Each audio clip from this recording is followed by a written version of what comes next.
교인들을 배려하느라 가정에서 직장에서 실시간 예배로 드리는 사랑하는 모든 주의 성도들에게도 함께하기를 원합니다. 사순절을 맞아 특별히 우리 함께 나누고 있는 그리스도인의 경건 생활, 그 5번째 물질 생활에 대해서 함께 은혜를 나누려 합니다. 우리가 어떤 사람의 인격과 믿음을 알아보는 데에는 여러 가지 시금석들이 있습니다. 그 사람의 말이라든가 태도, 고난을 대하는 자세라든가 억울한 일을 당했을 때의 반응, 혹은 그 사람 주변에 어떤 사람이 있는가 등등, 이런 것들을 통해서 우리가 어느 정도는 가늠해 볼 수 있습니다. 그런데 그 사람이 어떤 믿음과 가치를 갖고 있는지 가장 정확하게 알 수 있는 도구 중 하나가 바로 돈에 대한 태도입니다. 소위 돈 쓰는 걸 보면 그 사람의 관심이 어디 있는지, 무엇을 사랑하는지를 우리가 금방 알 수 있습니다. 음악을 좋아하는 사람은 악기를 사는데 돈을 아끼지 않습니다. 수백만 원짜리도 덜컥덜컥 잘도 삽니다. 어떤 분은 1년을 배웠다는데도 도레미파솔라시도 겨우 부를 정도입니다. 그런데도 자기 악기가 얼마짜리라고 자랑을 하죠. 요즘 젊은이들 중에는 카푸어족이 많다고 합니다.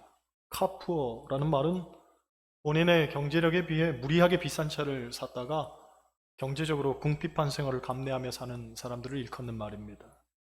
차를 단지 이동수단으로 보는 사람들은 그렇지 않지만 대부분의 카푸어들은 자동차를 자기 과시의 수단으로 보거나 자기 정체성의 상징으로 생각을 합니다. 그래서 과도한 빚을 지고서라도 좋은 차를 사려고 하는 거죠. 비견한 예지만 그런 겁니다. 돈을 사용하는 걸 보면 그 사람을 알 수가 있습니다. 그런데 돈은 그것을 정의하기가 참 어렵습니다. 왜냐하면 돈은 쓰는 사람에 따라서 그것이 좋은 것이 되기도 하고 나쁜 것이 되기도 하기 때문입니다. 게다가 돈은 지극히 개인적인 것이 될 수도 있지만 공동의 유익을 창출하는 가장 좋은 수단이 되기도 합니다. 쉽게 말해서 나만을 위해서 사용하면 그 돈은 지극히 개인적인 것이겠죠. 그런데 나를 위해 쓰지 않고 남을 위해서 사용하면 그때의 돈은 사회적이고 공동체적인 유익을 가져다 줍니다. 물론 돈을 이렇게 쓰는 건 사실 쉽지가 않습니다. 일반적으로 돈은 돌고 돈다고 해서 돈이라는 말이 있습니다. 어릴 때는 막연히 돈 그 자체가 돌고 돈다고만 생각을 했습니다. 그런데 나이가 먹고 세상을 알게 되니 돈은 사람을 돌게 해서 돈이구나 하는 생각이 듭니다. 옛말에 돈 앞에 장사 없다는 말이 있습니다. 돈이라면 부모 형제도 몰라보고, 돈이라면 자신의 순결도 팔아버리고, 돈이라면 사랑도 우정도 내팽개치고, 심지어 돈이라면 하나님도 팔아먹을 수 있는 돌아버린 사람들, 우리 주변에 얼마나 많은지 모릅니다. 성경에도 그런 사람들의 이야기가 많이 나옵니다.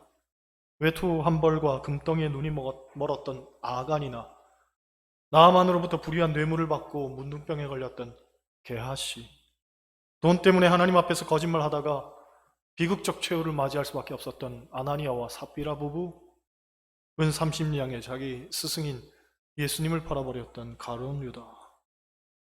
이들의 공통점은 하나같이 돈 때문에 인생을 망쳤다는 거죠.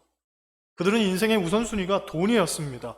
그래서 돈을 앞세우고 살았더니 결국 돈이 그들의 삶을 서서히 잠식해갖고 마침내 그들의 판단력과 정신을 돌아버리게 했던 겁니다. 그렇습니다. 돈 앞에서도 평정심을 유지하면서 나 자신에게뿐 아니라 하나님과 이웃을 위해 참되고 바르게 사용할 수 있는 것은 그리스도인의 경건 생활에 있어서 아주 중요한 과제인 겁니다. 오늘 본문은 재물에 대한 솔로몬의 지혜가 담겨진 말씀입니다. 10절 말씀 한번 보세요. 10절 같이 읽습니다. 은을 사랑하는 자는 은으로 만족하지 못하고 풍요를 사랑하는 자는 소득으로 만족하지 아니하나니 이것도 헛되도다. 할렐루야. 돈의 아주 중요한 특징 중 하나는 만족이 없다는 거죠. 여러분, 여러분에게 얼마만큼의 돈이 있어야 만족하시겠습니까? 비근한 예로 어떤 사람에게 7천만 원이 있다고 가정을 해보면 이 사람이 생각하기를, 야, 나는 5천만 원만 있어도 만족한데 7천만 원이 있으니 내가 5천만 원을 갖고 2천만 원을 우리 목사님 갖다 줘야 되겠다. 그렇게 생각할까요? 아니면 3천만 원만 더 있으면 1억인데 어디 가서 3천만 원 좀 더 벌 수 없을까? 이렇게 생각할까요?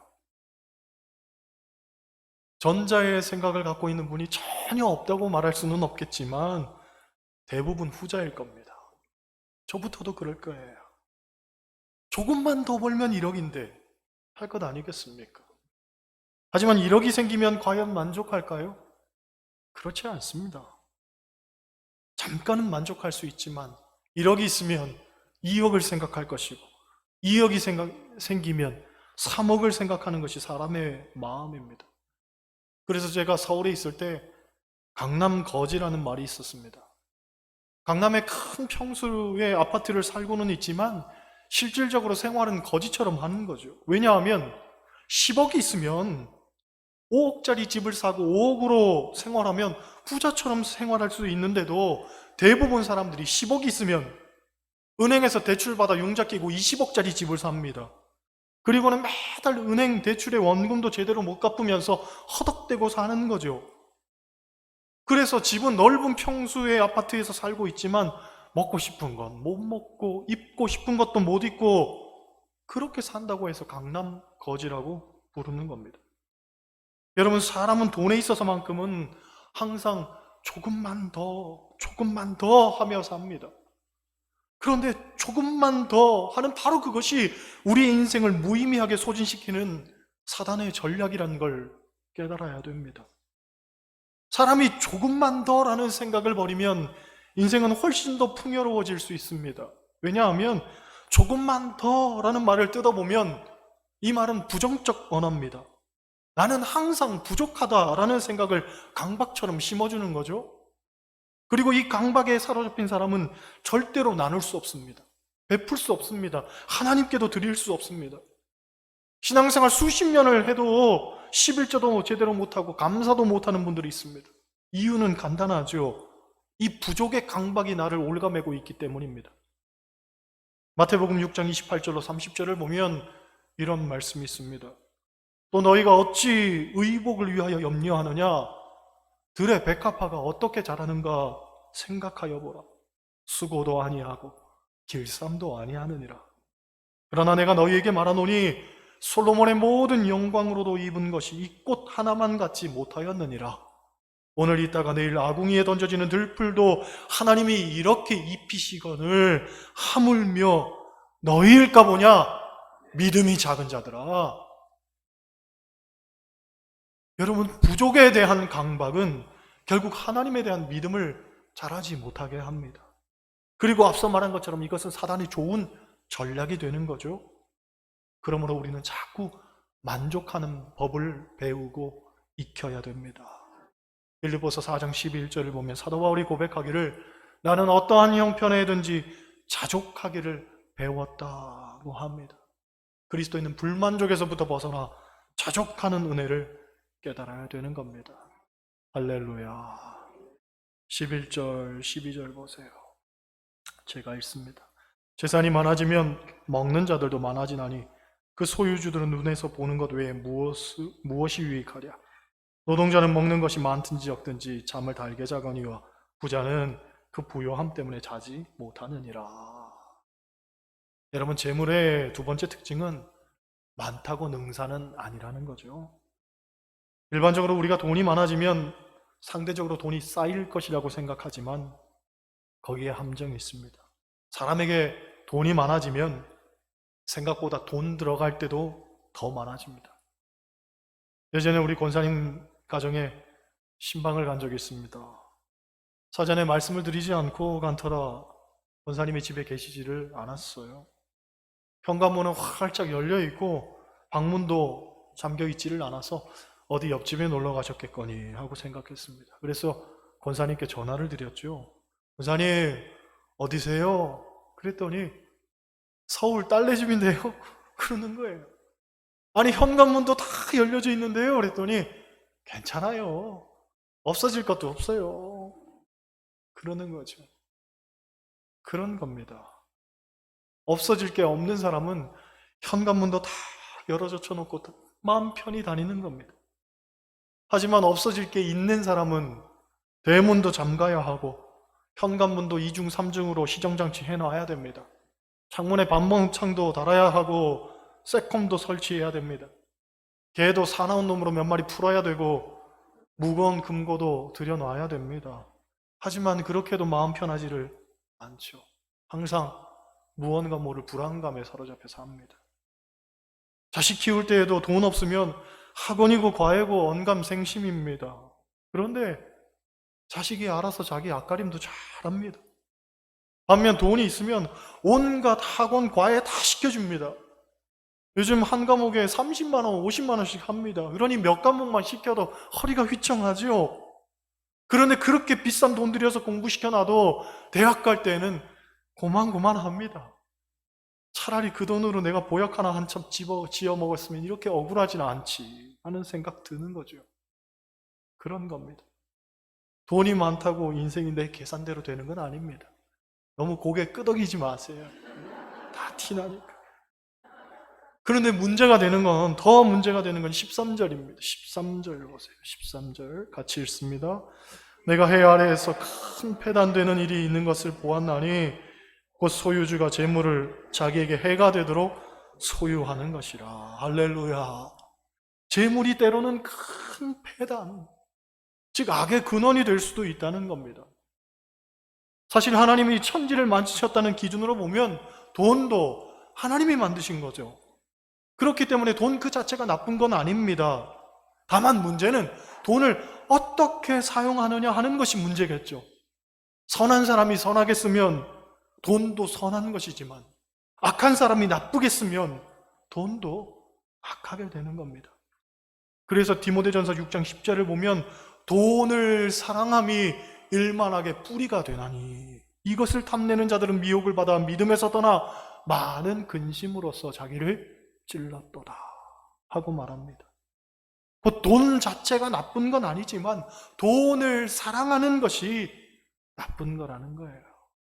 그렇습니다. 여러분, 돈은 활용하는 것이지 사랑의 대상이 아닙니다. 사랑은 사람을 필연적으로 매이게 만들죠. 돈을 사랑하게 되면 돈에 매이게 됩니다. 돈의 노예가 됩니다.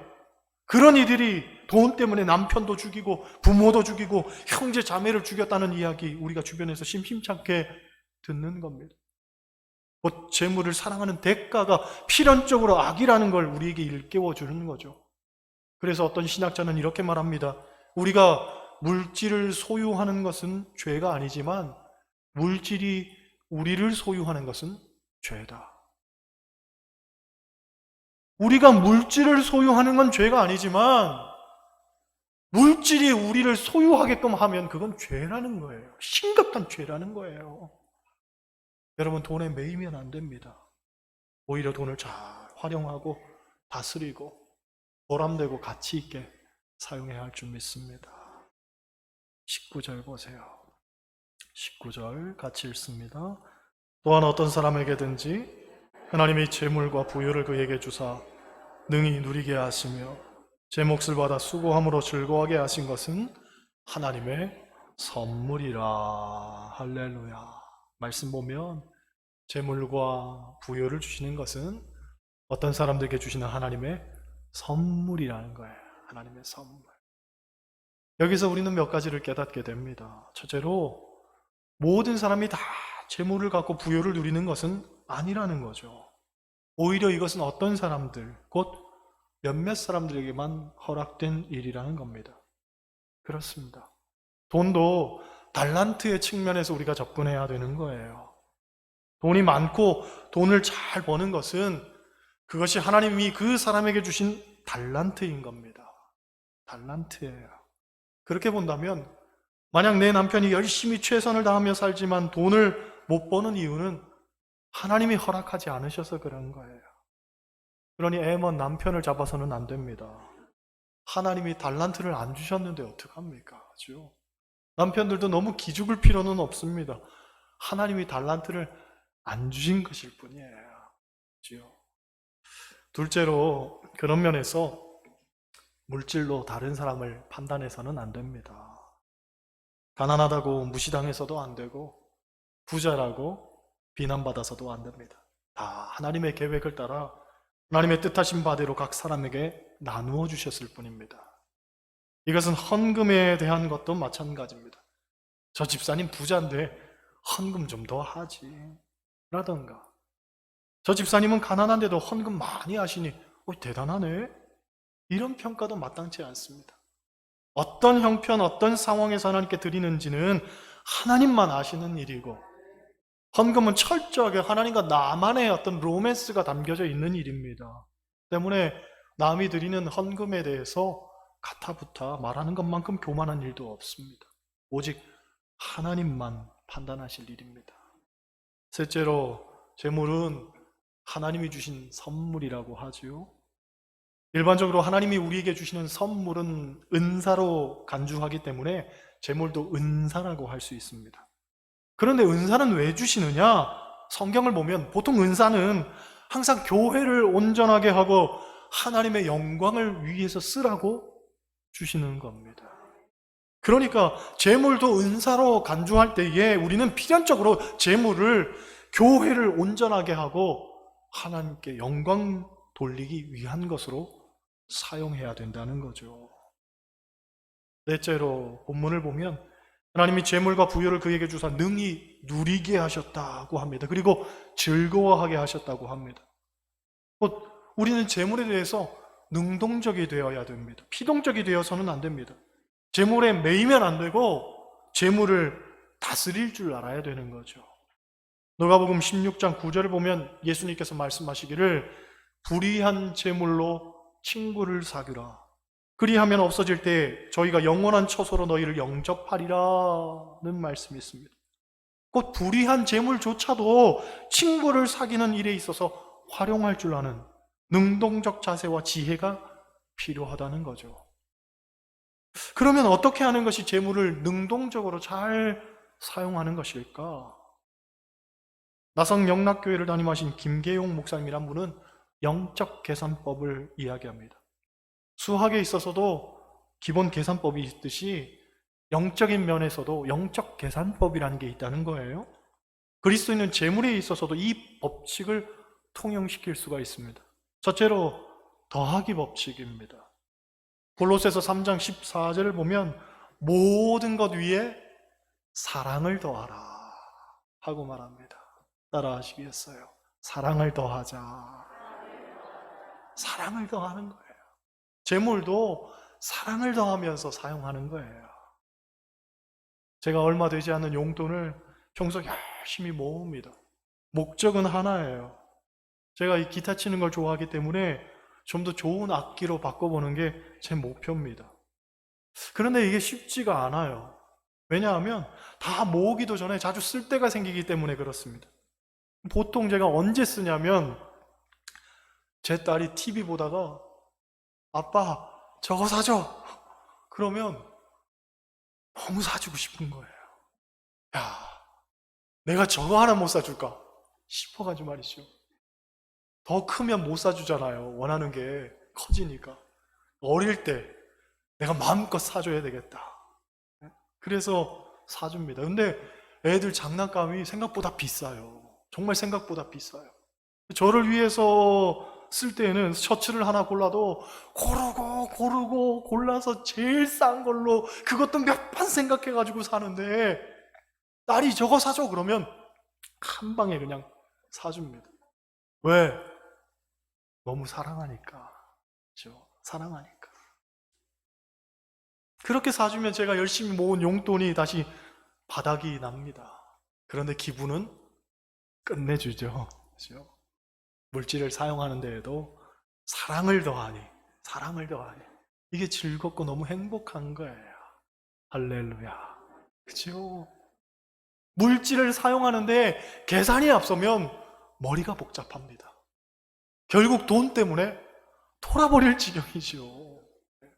그런데 돈을 쓸 때에도 사랑을 더하는 거예요. 그러면 즐겁고 행복하게 쓸 수 있습니다. 둘째로, 빼기 법칙입니다. 마태복음 18장 9절을 보면 이런 말씀이 있습니다. 만일 네 눈이 너를 범죄하게 하거든 빼어내버리라. 한 눈으로 영생에 들어가는 것이 두 눈을 가지고 지옥불에 던져지는 것보다 나으니라. 재물이 걸림돌이 되어서 자꾸 우리를 근심하게 하고 넘어지게 만든다면 때로는 빼어버릴 수 있는 용기도 있어야 됩니다. 다 손에 쥐고 있다고 좋은 것만은 아닙니다. 그것만이 능사는 아닙니다. 가끔씩은 내려놓을 줄 아는 지혜도 필요한 거예요. 세 번째, 곱하기 법칙입니다. 신명기 32장 30절을 보면 이런 말씀 나오죠. 여호와께서 그들을 내주지 아니하셨더라면 어찌 하나가 천을 쫓으며 둘이 만을 도망하게 하였으리요. 쉽게 말해서 한 사람의 기도가 천의 역사를 이루었다면 두 사람의 기도는 2천의 역사를 이루어야 되는 것이 세상 법칙 아닙니까? 그런데 만의 역사를 이루더라는 거예요.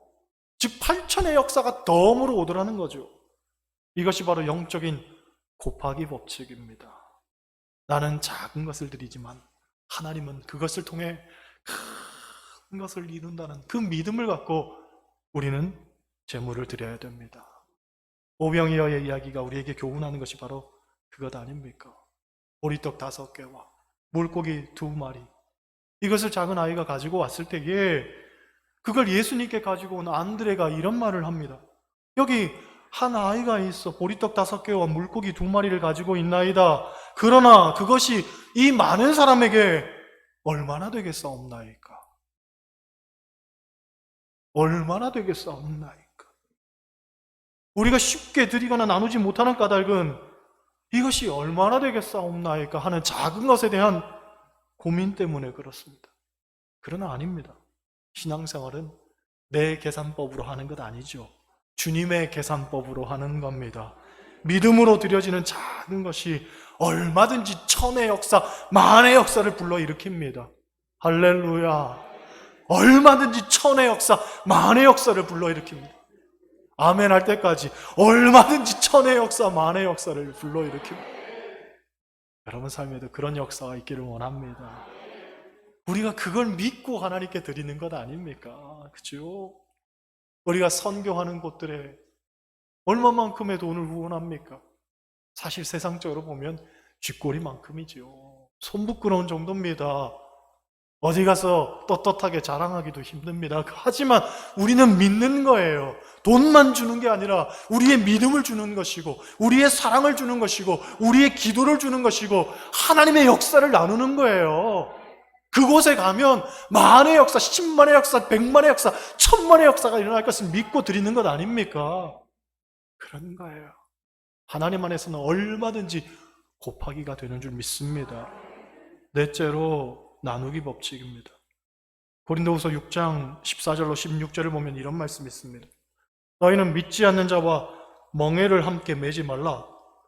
의와 불법이 어찌 함께하며 빛과 어둠이 어찌 사귀며 그리스도와 벨리알이 어찌 조화되며 믿는 자와 믿지 않는 자가 어찌 상관하며 하나님의 성전과 우상이 어찌 일치가 되리요. 우리는 살아계신 하나님의 성전이라. 즉 그리스도인은 분별을 잘해야 된다는 얘기죠. 나누기를 잘해야 된다는 거예요. 하나님의 일과 사단의 일을 잘 나누고 의와 불의를 잘 나누며 하나님의 것과 내 것을 잘 나눌 줄 알아야 된다는 거예요. 여러분 지금 우리에게 있는 물질이 다 내 것 같지만 천만의 말씀입니다. 하나님이 맡겨주신 것입니다. 하나님이 맡겨주실 때는 다 이유가 있죠. 잘 쓰라고 맡겨주신 거예요. 그러니 잘 써야 됩니다. 잘 써야 돼요. 물론 나를 위해서도 잘 써야 되지만 하나님을 위해, 교회를 위해, 또 이웃을 위해 잘 사용해야 됩니다. 이것을 잘 나누고 분별하는 것이 그리스도인에게는 반드시 필요합니다. 요컨대 돈은 우리에게 꼭 필요하면서도 쉽지 않은 겁니다. 삶의 행복을 위한 필연적 도구이기도 하지만 잘못하면 하나님과 가장 멀어지게 만드는 필요악이 될 수도 있습니다. 때문에 물질 생활은 거룩한 삶을 위한 핵심 중에 핵심입니다. 하나님 안에서 하나님이 기뻐하시는 물질 생활을 해야 됩니다. 여러분, 돈이 우리의 삶의 만몬이 되어 나를 조종하는 수단으로 만들면 안 됩니다. 거기에 매여 옴짝달싹 못하면서 매양 삶 속에서 돈 거리며 살아서야 되겠습니까? 그게 인생이 되어서야 되겠습니까? 죽을 때까지 돈 거리다가 그렇게 숨을 거둬서야 되겠습니까? 오히려 돈을 다스리고 잘 활용하고 돈을 하나님이 기뻐하는 도구로 삼으며 그 물질을 통해서도 하나님 영광 위에서 살아야 되지 않겠습니까? 모쪼록 그리스도의 경건은 물질 생활을 통해서도 확연히 나타남을 깨닫고 하나님이 기뻐하는 여러분 삶 되시기를 주님의 이름으로 간절히 축원합니다.